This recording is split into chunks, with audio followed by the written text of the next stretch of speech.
crossed the line. Way too far there. Right, we've got the second one, and it's going to get interesting. So, what's good, YouTube? Welcome back. Today it is the LazyDaze Channel. We're back at it again with some more history reaction for you guys today, and we are back on the First Opium Wars by Extra Credits, Extra History. If you haven't already, head over to their page, links in the description box down below. They make amazing content. We're really enjoying this series, and we are literally just jumping straight into the second one from the first one because we enjoyed it that much. So if you guys are looking forward to our reactions, you know what to do. You need to like, comment, subscribe, hit that notification bell, but we are going to jump straight into this one.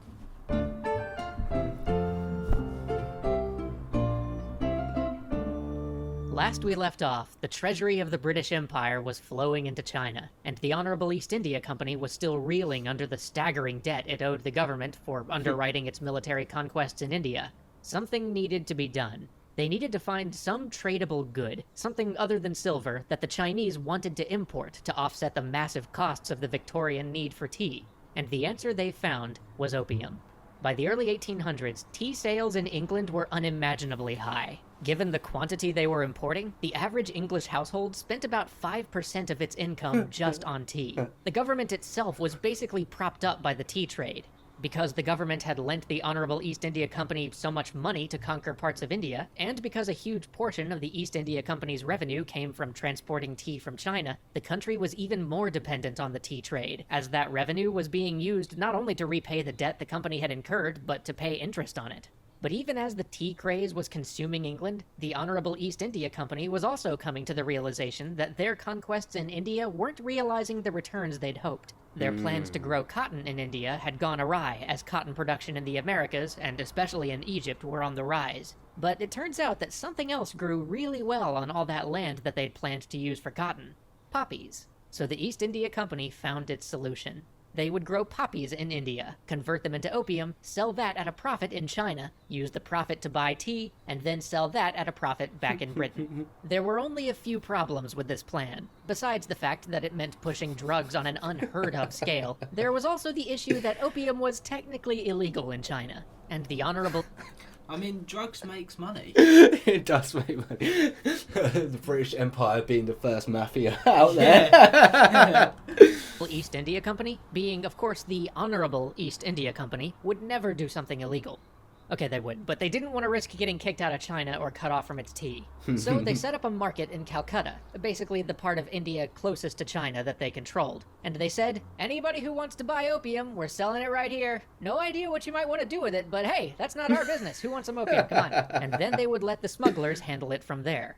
So now you've got a bunch of dodgy characters selling drugs in the Middle Kingdom, basically backed by the largest corporation and the largest national economy in the world.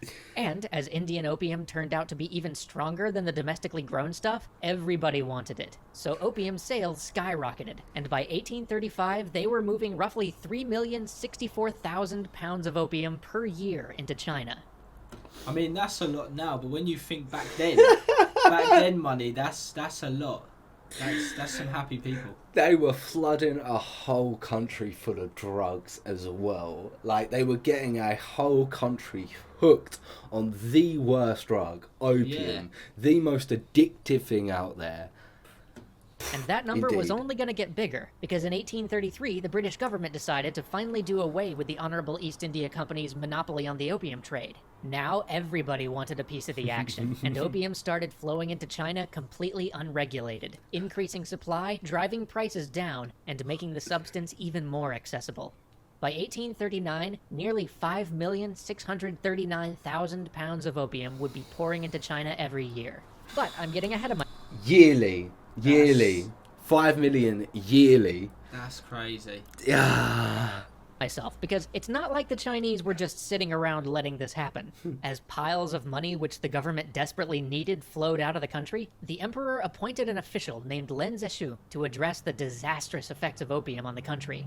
He was brilliant, incorruptible, and utterly inflexible. He saw the threat of the West and the morally corrupting effect that opium had had on the Chinese people, and decided that the only approach to take was the complete removal of opium from China.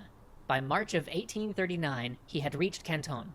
It was the source of all this opium, so he planned to cut it off at its source. His actions were swift and uncompromising. He arrested thousands of Chinese opium traders, forced addicts into rehabilitation programs, confiscated opium pipes, and closed opium dens. And then he took on the Western traders. At first, he wrote an open letter to Queen Victoria, appealing to her conscience, a letter which it's very likely she never received. Which is fair. If you're doing this, you don't want it to go to the Queen.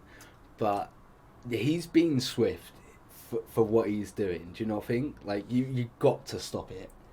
Yeah, but like when you think like what, 5 million a year, that's a big Yeah. that's a big lot of money. Like, People aren't I going to be would. happy.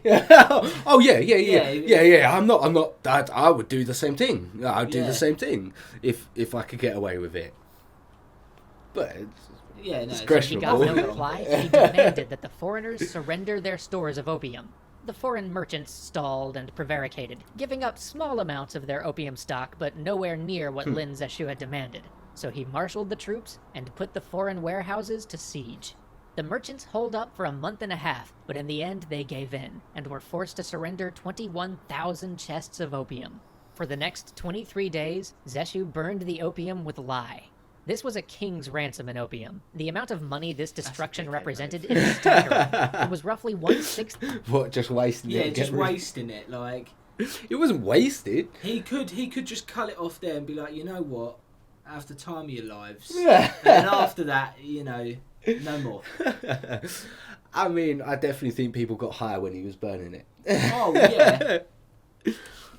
As much as the British Empire, the largest, most far-flung empire in the world, had spent on its military the previous year. Needless to say, everybody involved was going bankrupt. Now, there is some debate over whether the Chinese offered tea in exchange for the surrendered opium, but what is certain is that the merchants never received any tea, and instead the local chief superintendent of British trade, one Captain Charles Elliot, promised the merchants that the British government would cover their losses if they would leave peacefully. Which, of course, the British government absolutely refused to do. The outcry over this illegal seizure of British goods began to grow. Meanwhile, back in China, a reprehensible incident occurred where some drunken British sailors beat a man to death. Lin Zexu demanded the execution of a British sailor in recompense. I think that's fair. What, killing someone overseas has not nothing to do with your country?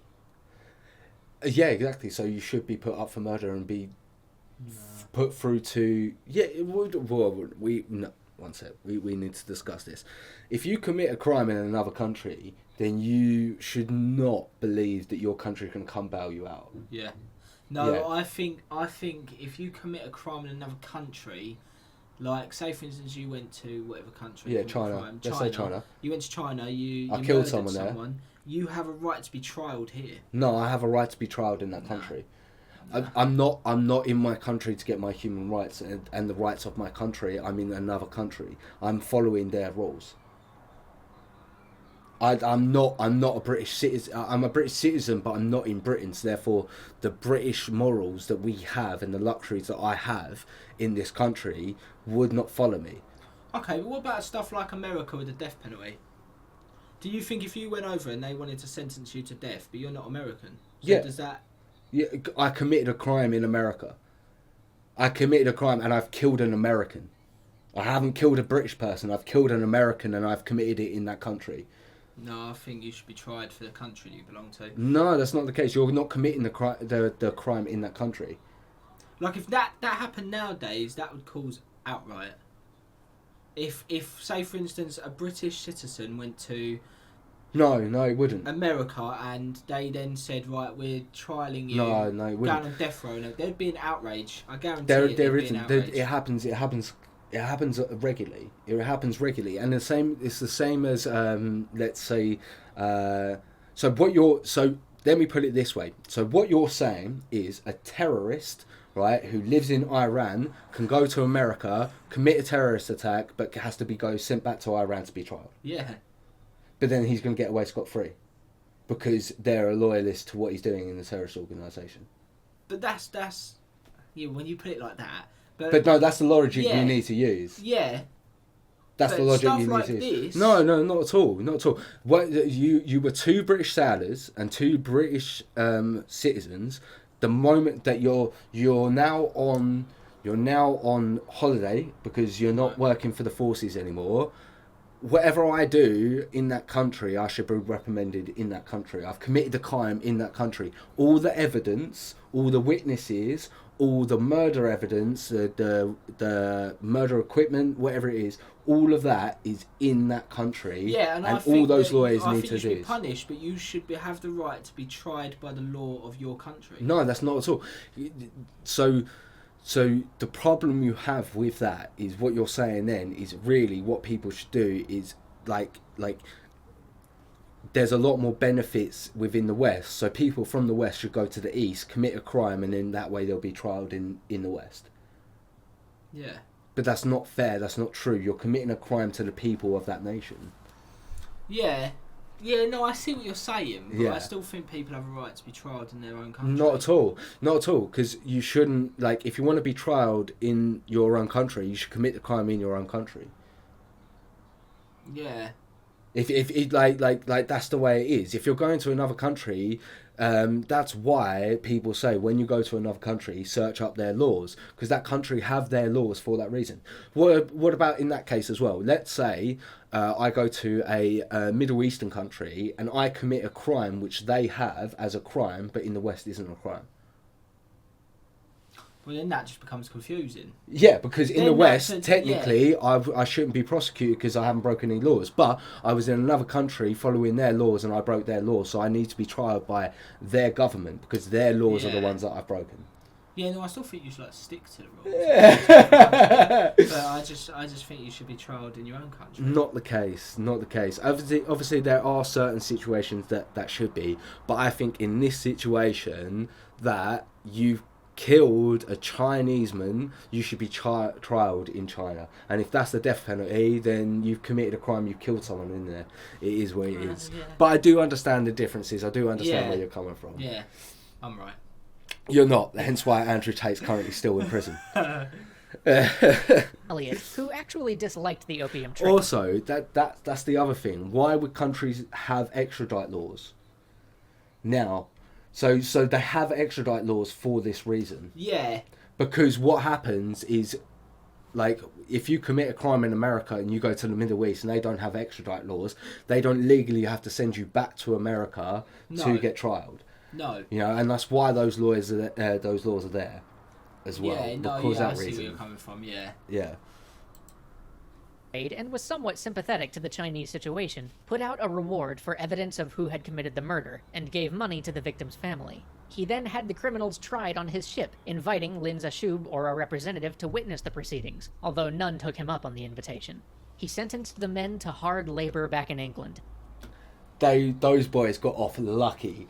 Yeah. After that conversation we just had, I fully thought one of them was going to die, but they got to have a trial on a British ship, under British nationals, And got sent back to right? Britain. And the Chinese didn't have any involvement in it, and all they got done was sent back to Britain to do labour. I think that's pretty fair and justice. Yeah. Had the criminals tried on his ship, inviting Lin Zashub or a representative to witness the proceedings, although none took him up on the invitation. He sentenced the men to hard labor back in England. But this wouldn't work for Lin Zashub. After all, the whole point of his demand was to show that foreigners couldn't just violate Chinese law on Chinese soil. So in response, he stopped all food being supplied to the British and posted signs telling them that frothier water sources had been poisoned. Next, he ordered the Portuguese to eject all British from Macau. He was going to see these pesky British and their drugs off Chinese soil once and for all.